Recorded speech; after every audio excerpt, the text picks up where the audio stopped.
భారతదేశంతో అమెరికాకి సంబంధించినటువంటి ఫ్రీ ట్రేడ్ అగ్రిమెంట్ ఇంకా పూర్తి కాలేదు. కుదుర్చుకుందాం అని ఇద్దరు మాట్లాడుకున్నారు అంతవరకే.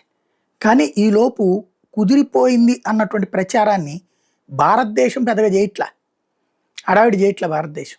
కానీ చేస్తున్నది హయ్యెస్ట్ ఎవరై అంటే అమెరికా. మొన్న యూరప్ దేశాలు కూడా అంతే. భారతదేశంతో ఉర్సులైన వండర్లేని వాళ్ళు వచ్చి ఒప్పందం అన్న తర్వాత పూర్తి స్థాయిలో ఇంకా ఏ ఏ వస్తువుల మీద పెరుగుతుంది, ఏ ఏ వస్తువుల మీద తగ్గుతుంది అనేది కన్ఫర్మేషన్ అవ్వాల. కానీ ఈలో పెద్ద ఎత్తున వాళ్ళు ప్రచారం చేశారు. ఎందుకు చేసుకుంటున్నారు వీళ్ళిద్దరూ కూడా, యూరోపియన్ అమెరికా? రెండు కోణాలు. వాళ్ళ దేశాల్లో ఎదురవుతున్న ఆర్థిక సంక్షోభాన్ని కంట్రోల్ చేయడానికి లేదు భారత్ లాంటి 145 కోట్ల మార్కెట్ ఉన్నటువంటి దాంతో మేము ట్రేడ్ అగ్రిమెంట్ చేసుకుంటున్నాం అని చెప్పడం ద్వారా వాళ్ళ ప్రజల్లో, వాళ్ళ వ్యాపార పారిశ్రామికవేత్తల్లో ఓ ధైర్యాన్ని ఇవ్వడం, వాళ్ళు పారిపోకుండా ఆపటం.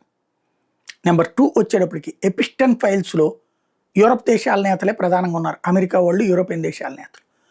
తద్వారా వాళ్ళ అరాచక లైంగిక సంబంధాలు, చిన్న పిల్లలతో వాళ్ళు ఆడినటువంటి రాక్షస క్రీడలు బయటకు వస్తున్నాయి. అది వాస్తవంగా పేపర్లను కంట్రోల్ చేశారు, టీవీలని కంట్రోల్ చేశారు. ఎవడు వార్తలు వేయట్లేదు, ఎవడు డిబేట్లు చేయట్లేదు దాని మీద. అంత దుర్మార్గం జరిగింది. చివరిని వండుకు తిన్నారు అన్న రాక్షస వ్యవహారాలు కూడా బయటకు వచ్చాక కూడా ఏమీ రాలేదు. అలాంటిది ఇప్పుడు వచ్చేటప్పటికి